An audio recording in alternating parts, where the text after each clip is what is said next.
Cuando a los pocos días entró Jesús en Cafarnaúm, se supo que estaba en casa. Acudieron tantos que no quedaba sitio ni a la puerta, y les proponía la palabra. Y vinieron trayéndole un paralítico llevado entre 4, y como no podían presentárselo por el gentío, levantaron la techumbre encima de donde él estaba, abrieron un boquete y descolgaron la camilla donde yacía el paralítico. Viendo Jesús la fe que tenían, le dice al paralítico: Hijo, tus pecados están perdonados.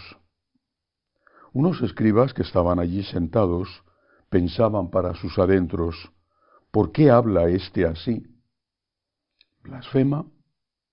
¿Quién puede perdonar pecados sino solo uno, Dios? Jesús se dio cuenta enseguida de lo que pensaban y les dijo: ¿por qué pensáis eso? ¿Qué es más fácil decir al paralítico: tus pecados te son perdonados, o decir: levántate, coge la camilla y echa a andar? Pues para que veáis que el Hijo del Hombre tiene autoridad en la tierra para perdonar pecados, dice al paralítico: yo te lo digo, levántate, coge tu camilla y vete a tu casa. Se levantó, cogió inmediatamente la camilla y salió a la vista de todos. Se quedaron atónitos y daban gloria a Dios diciendo: nunca hemos visto una cosa igual. Palabra del Señor. Gloria a ti, Señor Jesús. Nuestro Señor hizo muchos milagros. Eran obra de su amor, de su sagrado corazón. Veía a alguien sufrir y lo que le costaba era no pasarse el día haciendo milagros. Pero no había salido para eso, como decía el Evangelio de ayer. Había salido, había empezado la vida pública para evangelizar.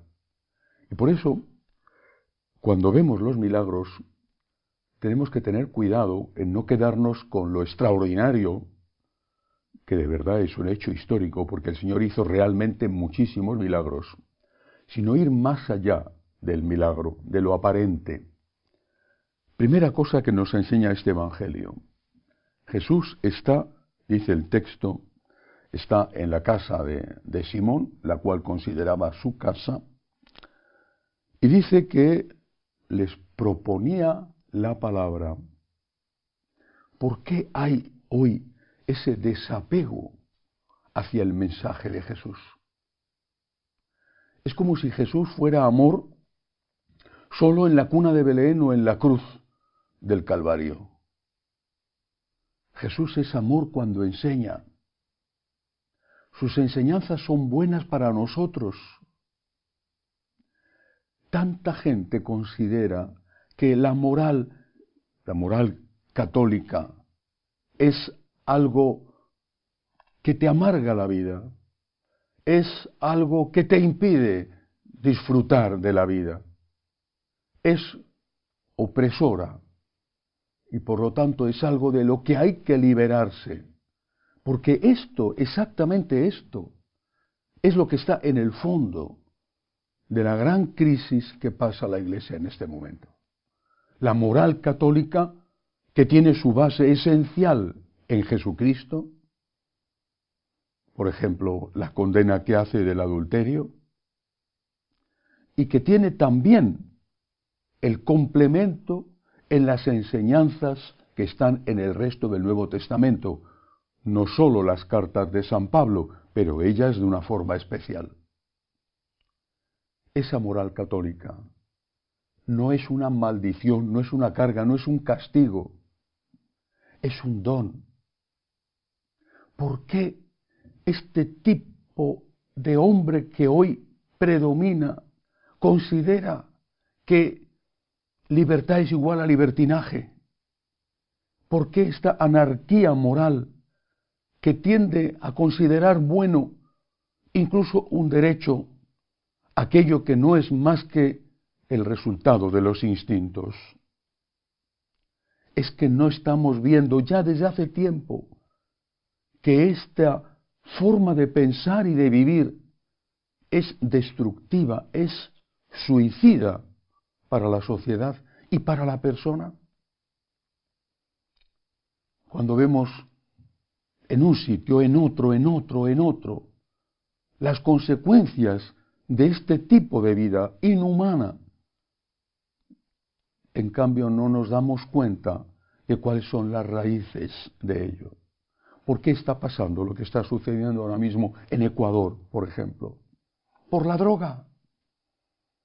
¿Pero por qué hay narcotraficantes? ¿Por qué? ¿Es que nadie se lo pregunta? ¿Por qué hay narcotraficantes que tienen tantísimo dinero y que retan a un Estado? ¿Por qué? Porque hay consumidores de droga. ¿Y por qué hay consumidores de droga? ¿Por qué el metanfamilo, me parece que se llama, está causando tantísimo daño en Estados Unidos? Porque es un mundo que se descompone, que se autodestruye, sin moral. Es por eso el Señor hizo milagros. Pero el milagro primero del Señor era su presencia en la tierra. Y vino para eso. Para eso he salido, para predicar la palabra. Y si no hay quien predique la palabra, ¿qué pasará? Me dirijo una vez más a los jóvenes. Quizás seas generoso, quizá quieras curar los cuerpos y alimentar los estómagos y construir las casas. Quizás sí. Quizá no seas una persona que tiene como único objetivo en la vida tener sexo y dinero.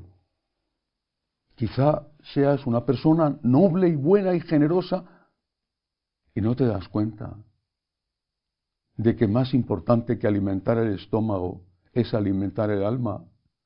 Y que esos miles y miles y miles de drogadictos, muchísimos de ellos, casi ninguno de ellos, tenía un problema antes de ser drogadicto de alimentar su estómago. Y que la mayor parte de los que se suicidan, casi todos jóvenes, no tenían un problema económico, ¿no te das cuenta? Nos hemos convertido en animales, pero no animales racionales, sino animales irracionales.